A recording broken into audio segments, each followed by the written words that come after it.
नमस्कार, सूजत समाचार में आप सभी का स्वागत है। मैं हूं आपके साथ निशा शर्मा। खबरों की शुरुआत करेंगे, लेकिन उससे पहले एक नजर इस वक्त की हेडलाइंस पर।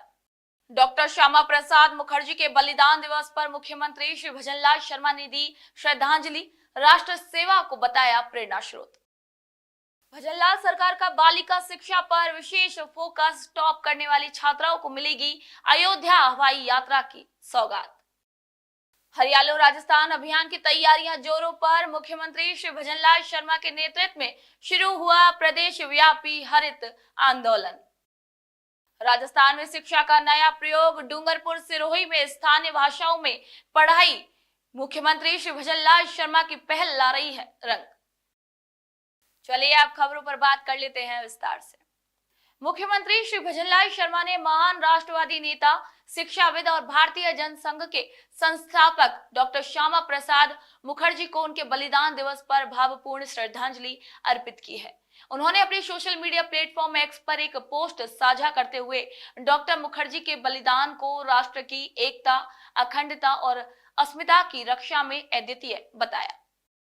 मुख्यमंत्री श्री भजनलाल शर्मा ने लिखा कि डॉक्टर श्यामा प्रसाद मुखर्जी केवल एक नेता नहीं थे, बल्कि एक प्रखर राष्ट्रवादी चिंतक और प्रेरणा स्रोत भी थे।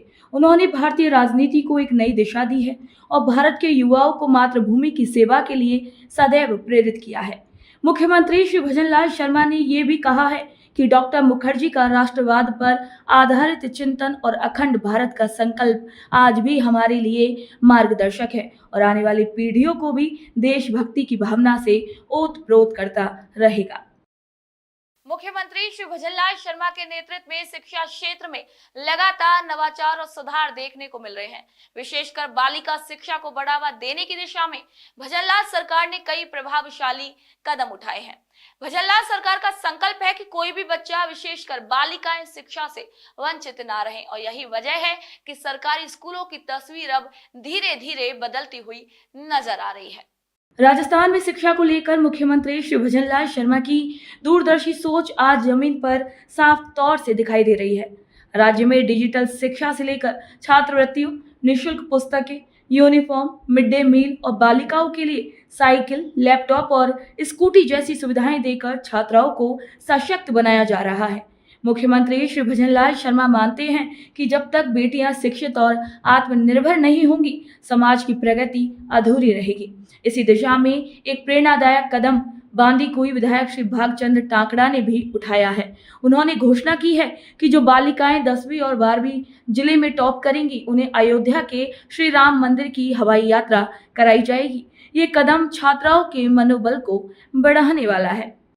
भजनलाल सरकार ने पर्यावरण संरक्षण की दिशा में एक ठोस और दूरदर्शी कदम उठाते हुए हरियालो राजस्थान अभियान को पूरे प्रदेश में व्यापक रूप दिया है। मुख्यमंत्री श्री भजनलाल शर्मा के नेतृत्व में यह अभियान न केवल सरकार की प्राथमिकताओं में शामिल है, बल्कि अभी ये एक जन आंदोलन का भी रूप ले चुका है। भजनलाल सरकार का लक्ष्य है कि प्रदेश के हर कोने में हरियाली फैले और नागरिकों को स्वच्छ और सुरक्षित पर्यावरण मिल जाए। राजस्थान में हरियालो राजस्थान अभियान के अंतर्गत शहरी और ग्रामीण क्षेत्रों में बड़े पैमाने पर छायादार, फलदार और सजावटी पौधों का रोपण किया जा रहा है। मुख्यमंत्री श्री भजनलाल शर्मा की दूरदर्शी सोच और पर्यावरण के प्रति गहरी प्रतिबद्धता का परिणाम ये व्यापक अभियान है।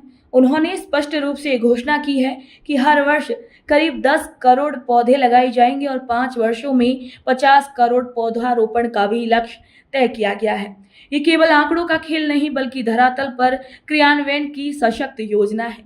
वन विभाग, स्थानीय प्रशासन, सामाजिक संगठनों और आमजन की सहभागिता से यह अभियान तेज गति से आगे बढ़ रहा है। भरतपुर जिले की वैर विधानसभा में इस वर्ष 2 लाख से अधिक पौधे वितरित करने का लक्ष्य है, जिनमें से अब तक 3500 से अधिक पौधे वितरित किए जा चुके हैं। मुख्यमंत्री श्री भजनलाल शर्मा का मानना है कि जलवायु परिवर्तन, प्रदूषण की चुनौती से निपटने के लिए पौधारोपण बेहद जरूरी है। इसीलिए वह स्वयं इस अभियान की निगरानी कर रहे हैं और जन भागीदारी को बढ़ावा भी दे रहे हैं। ये प्रयास आने वाले पीढ़ियों के लिए एक हरित विरासत भी सुनिश्चित करेगा। मुख्यमंत्री श्री भजनलाल शर्मा के नेतृत्व में शिक्षा के क्षेत्र में लगातार नवाचार कर रही है और इसी दिशा में एक अहम पायलट प्रोजेक्ट की शुरुआत डूंगरपुर और सिरोही जिलों में की गई है। जहां अब बच्चों को उनकी स्थानीय भाषाओं बागड़ी और गरासिया में प्रारंभिक कक्षाओं की पढ़ाई करवाई जा रही है। और इसी प्रयास का उद्देश्य ये है कि बच्चों को शुरू से ही अपनी मातृभाषा में शिक्षित किया जाएगा, ताकि वे विषयों को बेहतर समझ सकें और स्कूल के साथ उनका जुड़ाव भी बढ़ सके। राजस्थान में शिक्षा को लेकर एक नई उम्मीद की किरण दिखाई दे रही है। मुख्यमंत्री श्री भजनलाल शर्मा की संवेदनशील सोच और दूरदर्शी नेतृत्व में शिक्षा मंत्री श्री मदन दिलावर के मार्गदर्शन और RSERT उदयपुर की निगरानी में चल रहा ये पायलट प्रोजेक्ट अब सकारात्मक परिणाम देने लगा है। छोटे बच्चों को उनकी स्थानीय भाषा में पढ़ाने के लिए 17 प्रकार की सहायक शैक्षणिक सामग्री तैयार की गई है, जिससे वे भाषा, हिंदी, अंग्रेजी और गणित की मूल अवधारणाओं को सरलता से समझ पा रहे हैं। इस नवाचार के सफल परिणामों के चलते अब इसे अन्य जिलों में भी लागू करने की योजना बनाई गई है। ये पहल न केवल बच्चों की सीखने की क्षमता को बढ़ा रही है, बल्कि शिक्षक और छात्रों के बीच संवाद को भी सहज बना रही है। तो आज के सूझे समाचार बुलेटिन में इतना ही। फिर आप सभी से मुलाकात होगी नई खबर, नई जानकारियों के साथ। तब तक के लिए नमस्कार।